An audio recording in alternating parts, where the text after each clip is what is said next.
Shortly after Russia's full-scale invasion of Ukraine in early 2022, Australia, like many countries, ordered its embassy staff in Kyiv to relocate to Poland.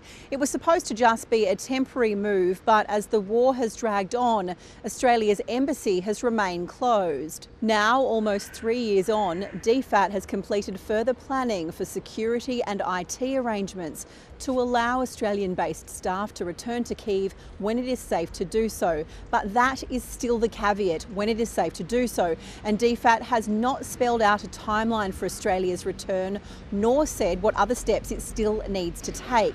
A spokesperson for Foreign Minister Penny Wong told the ABC that the government and DFAT have been working towards reopening the embassy by developing safety measures and mitigation strategies to ensure this can happen. But there's criticism it's taking far too long, especially given the Canadian embassy, which is in the same building, reopened just a few months after it closed temporarily. Nearly 70 countries have returned their embassies to Kyiv, including our closest neighbour, Indonesia. All our allies, the British, the Canadians and the Americans, are already there and have been for some time. There is absolutely no reason and no justification for the continuous dithering of the Department of Foreign Affairs and Trade and the government on this issue. DFAT argues that the threat levels are difficult to compare and the ways of mitigating the risks aren't the same either. It's been 3 years. So what DFAT is telling us, it takes more than 3 years to establish an embassy when they already had one there. And they did so much more quickly in places like Baghdad and Kabul, which were far more dangerous propositions.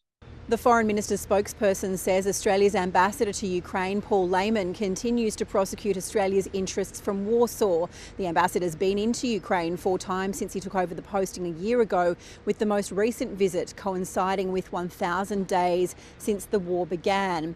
And that Australia has provided more than $1.5 billion in defence, economic, energy and humanitarian assistance to Ukraine. But critics, including the opposition, which has pledged to reopen the embassy in Kyiv if it wins the next election, have said that there is no substitute for having diplomats on the ground in Ukraine, especially at such a critical time.